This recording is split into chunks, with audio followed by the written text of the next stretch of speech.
Hi everybody, it's Raquel from Maker's Dream. Today I'm going to show you how to use the text and the offset function on your LOKLiK Idea Studio.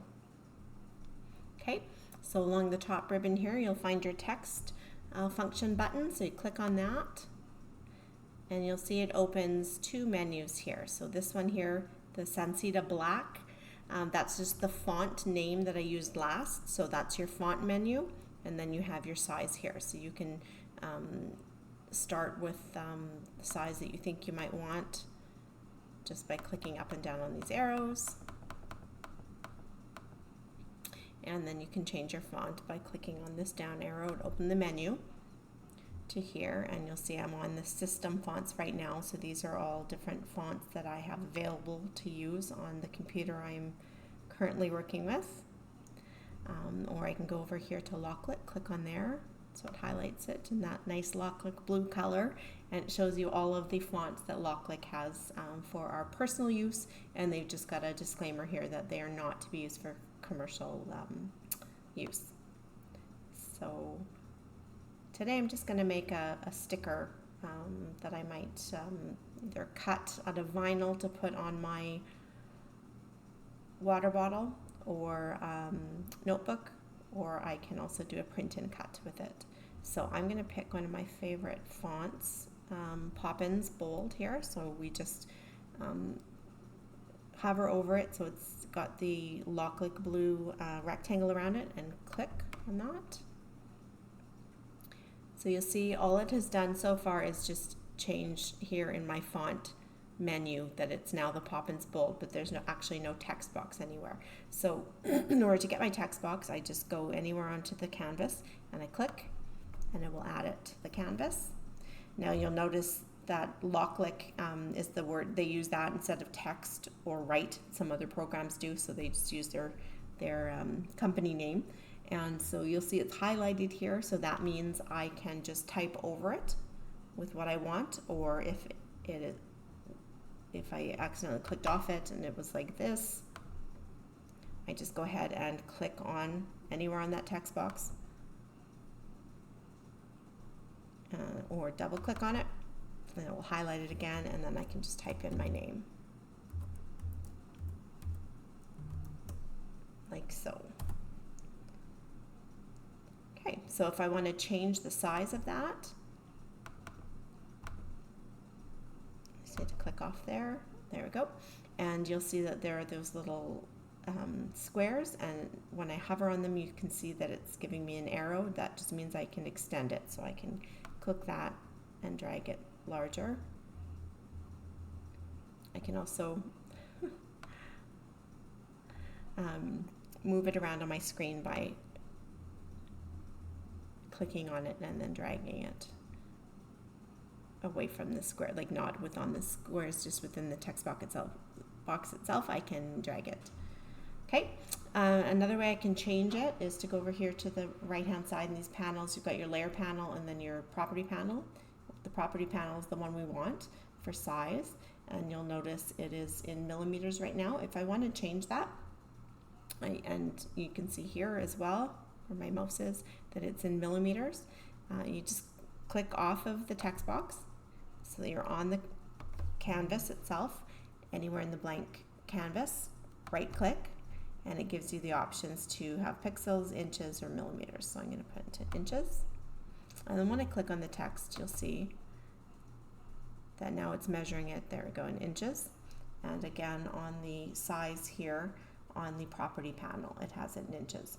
Now I can change the width or the height by clicking up or down on these buttons. So if I want to go up on the width, you'll see that it's also changing the height, and it's changing it because of this button here. It's got a lock ratio, so it has a set ratio between the height and the width that will continue as you go up on the width. It in proportion will go up on the height. So I want to get rid of that lock ratio, so I just click on that, and you'll see that it's now going to let me go down on the width here, and it's not changing the height. The height stays at 2.2. So this is handy if you know exactly how big you want something. So I'm going to start with, I want it 4 wide, so hit 4 there and enter, and then I can just select the number of the height, and I wanted 2, and hit enter, and then it's got it. You'll see here it's 4 wide by 2 high, so that's exactly what I wanted. Okay, so click off there. Now I want to use the offset button. Now if I just click on offset, it will open, and it looks like it's going to let me add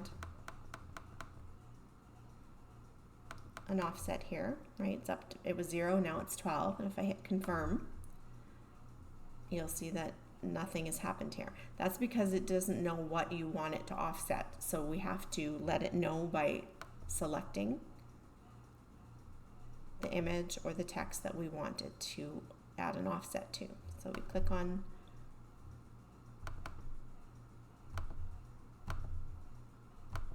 the text, there we go, and now you hit the offset button,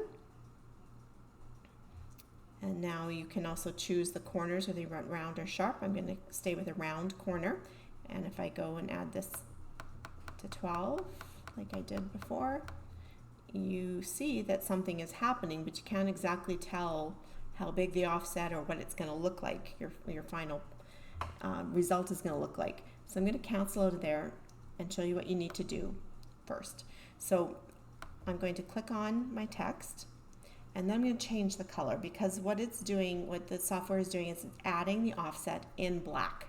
So if you add an offset to a black text box, it's just going to look bigger. It's not going to actually show you the different, the offset versus the text. So I'm going to go onto the properties panel here on the side again. Remember we used the size just a minute ago. Now I'll go down farther to fill and color. I'm going to click on that black box. So my name Raquel is in black right now, so I can click on there, and I can change it to something lighter, so that when I go now, and remember we have to have it highlighted, so we tell it we want it to offset Raquel. Click on offset. I'm going to leave it round, and I'm going to go up. And as soon as I start adding any offset, you can see that black line behind it. So that's what you want to do, so you can see what you're doing and get the result you want. But I want to have it all filled in like that. So 10 looks good to me, so I'm going to hit confirm. If I don't and I just click off here, it's not going to add the offset. So I need to click confirm, and it will add it in just a minute or a second. There we go. Okay. So this is all I need to do if I am ready to just cut my name out of one color of vinyl and then cut the offset in another. So I could just cut it in purple and black like this, and it would look exactly like this once I layered it onto a notebook or onto my water bottle. So that would be just fine. And then I would just hit connect device, and then you have to set up your parameters here. So you'll see here I've got a purple folder and a black folder. So we would cut this out of purple, and I mean I can just put a red sheet in there if I wanted red, and that's fine. But then it just to show you that it's different layers that are cutting. Okay, so that would be fine. However, if I want to print and cut, then what I want to do is go out of there. So we're going to cancel down here, and I'm going to select both items. So I can either do select all by pressing this button here in my ribbon. So it's selected all, and then I can right click anywhere and press group. I can also use Control and G for a shortcut if I want. But I'm going to group it, and you'll see I click off and then click on it again. Now it's going to move as one unit. Whereas if I go back, before I grouped it, let's put the offset back. But before, if I click on here now, you'll see that the turquoise, the LOKLiK box is just around my name. And if I move it, it moves it from your offset. So, and like I said, that's totally fine if you're cutting it. But if I want to print then cut, then I want to have it in the right, exactly where I want that offset to be. Then I need to select all. Okay, so you see how it's different. It's now selecting my name and the black offset. And I select all, and then I want to group it.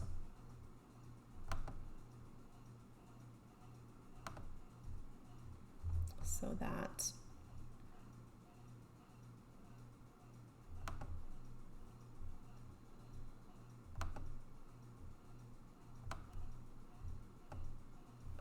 I can print it here. So I go press print.